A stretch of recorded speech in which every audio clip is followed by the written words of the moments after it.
Dave Hester was one of the controversial people in the hit American reality television series Storage Wars.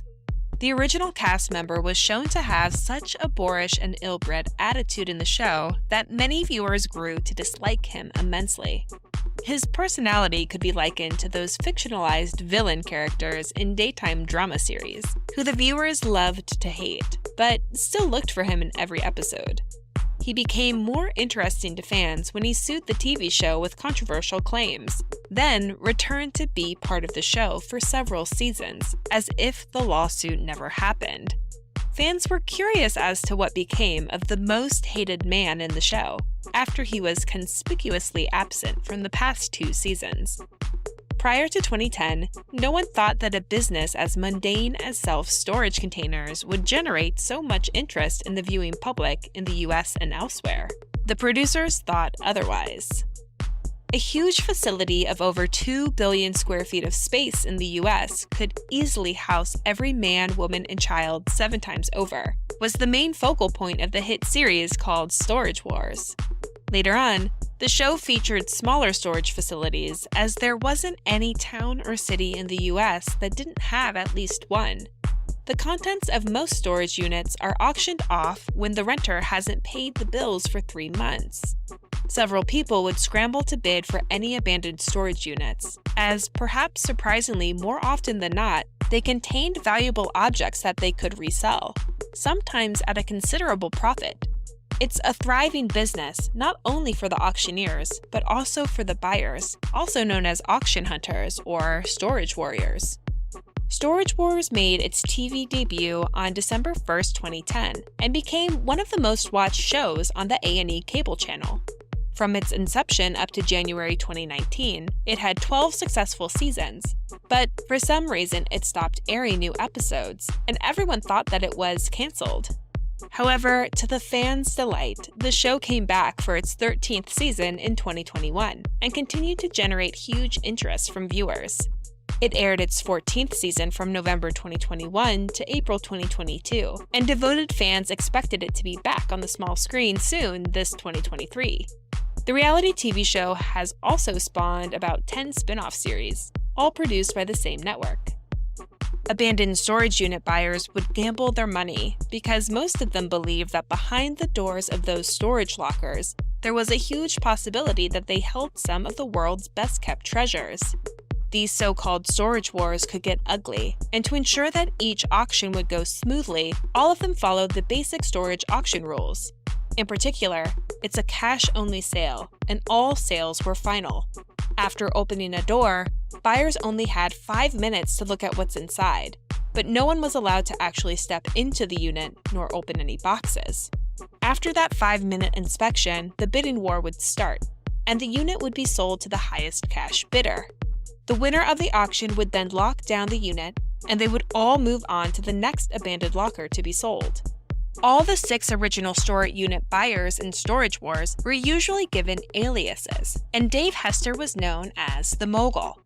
He was born on July 23, 1964, and while he was a native of Oceanside, California, his parents of Irish and German descent mostly raised him in Pendleton Marine Corps Base, as his father served in the military. He was already exposed to the auction industry at an early age, as his father became a prominent auctioneer in California. The young Dave would accompany his father to the auction events and knew early on that he would pursue a career in the same trade. After matriculating from high school, Dave worked for his father, and by 1992 he already had his license as an auctioneer. He also pursued other interests, such as working for a furniture company and eventually opening his own shop. A driving under the influence DUI conviction sometime in 2005 changed the course of his life, as he spent many hours at a local Goodwill store as part of his community service sentence. The experience greatly inspired Dave to expand his business interests. He had a light bulb moment, and so transformed his furniture shop into a store called Rags to Riches Secondhand Store, and later established a Newport consignment gallery. Little did he know that this decision would create a path for him to become a reality TV star. Buying abandoned storage units and selling the items inside them became a huge source of income for Dave. Through years of hard work, his business flourished. One of the highlights of his business dealings was when he won an auction bidding on a unit that he felt would bring him a valuable treasure. His instinct was quite remarkable because he found an art collection inside it, which turned out to be quite profitable because of a painting called The Golden Pool. He paid a measly $750 for the storage unit and made a big profit as he sold its contents for close to $160,000, which made him one of the most recognized faces in the local abandoned storage auction industry, and was one of the reasons why he was offered a spot in the reality TV series. Out of all the 8 original cast members of Storage Wars, Dave Hester's journey has been the most controversial. He stayed with the reality TV series for 11 seasons, which earned him the ire of some members of the production crew, cast, and fans because of his annoying and detestable attitude. His audacity stemmed from being in the business for more than 20 years prior to his appearance in the show, and that he had the largest operation compared to other regular buyers. From the get-go, viewers already had an inkling of Dave's character. He bragged that once he entered an auction, the bidding price automatically went up, and that he was never intimidated by the other buyers on the scene. He said that once they all got inside the gate, there was no such thing as friendships or any need for professional courtesy between them. Dave usually had about $10,000 in his pocket, and sometimes more, whenever he went to an auction, as he preferred to be cash ready for the units that he wanted to buy. With his years of experience, he knew what signs to look for in guessing the value of the contents of an abandoned storage unit. After the storage bidding war, most buyers who acquired units would take home their haul for the day. Dave would unload his haul back in his consignment store in Newport Beach, California, so that his crew could process it when they could distinguish what was valuable and what was deemed to be trash. He and his assistant would look at each object and exchange opinions regarding if they could make money out of it. However, he said that since he was the boss, his decision was final. While his years of experience helped a lot in his business dealings, it didn't guarantee that every single unit that he bought would even make a profit. Sometimes he ended up with a bust. According to Dave Hester's former co-cast members in the show, everyone found him greedy, arrogant, annoying, abrasive, and ungrateful. While it had been true for most businesses that they needed to adopt an attitude of, "It's every man for himself and the best one wins," he took it several notches higher. Since the buyers often saw each other in auctions, they somehow developed a camaraderie. They might not be close friends, as they always tried to outbid each other for desirable units in the facility, but still displayed courtesy and ample respect toward one another. However, Dave was the exception, because he didn't care what others thought of him, and couldn't care less if they all burned in hell. Dave knew that he was the big fish in a pond with small players. It was understandable that he would take every single unit that he could, because he had 15 employees whose livelihood depended on his hauls, but he was quite nasty in dealing with everybody. He was once described as a stout, petty man who dresses in all black and walks with the sort of wounded pride of the winner of a chicken wing eating contest. For some, it might be a scathing description, but Dave had already uttered harsher statements to all of those who bothered to listen to him. Many fans called him all the vile adjectives in the dictionary, and some weren't afraid to say them to his face when they saw him filming for the show. His negativity was the one thing that viewers couldn't forget about him. Initially, everyone thought that he was just acting out a character to make the Storage Wars a little bit more interesting. However, after a while, they all realized that he wasn't acting. He was a real 100% spoiled and self-entitled person who nobody wanted to engage with, since he behaved as if he was above everyone else. Dave didn't make an appearance in the 4th season of Storage Wars. Back then, most viewers thought that his despicable personality must have been the reason for his exit from the show. No one had any idea that the reality TV star had complained and made allegations that the producers created fake scenarios to go with a certain narrative that they wanted to follow throughout the series. He claimed, "The truth is that producers regularly salt or plant the storage lockers that are the subject of the auctions portrayed on the series. It meant that the valuable or rare objects inside the abandoned storage units that were auctioned off in the show were pre-arranged by the production crew. He even said that those small players in the auction were funded by the producers to ensure that they could participate in the bidding process. The reality TV star said that he wasn't comfortable participating in the whole rigging thing.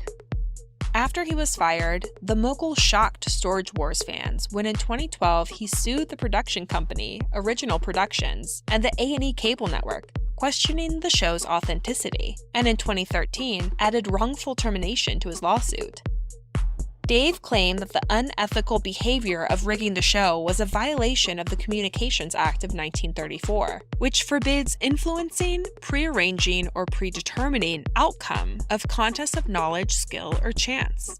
The salting of the storage units, he said, undermined his skills and made him less proficient as compared to the other buyers, which caused his business to lose clients.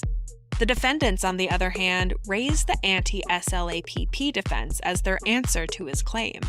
The judge dismissed Dave's unfair business practices claim and ordered him to pay a little over $120,000 for the legal expenses that the defendants incurred. Regarding his wrongful termination claim, the judge gave him another chance to pursue it, as he had grounds to continue with that claim provided that he could be more specific about it. Apparently, he said that he was fired after he voiced his above-mentioned concerns to the management.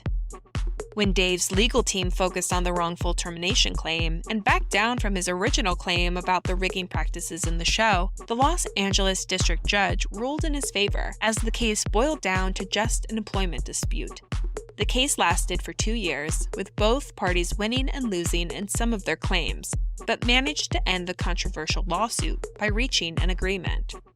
To the dismay of cast members, Dave returned to Storage Wars during the 5th season, after his relationship with the network improved, which shocked viewers too. The success of the show might have faltered slightly due to the controversy, but when the legal dispute was settled and everyone moved on, it continued to attract millions of viewers.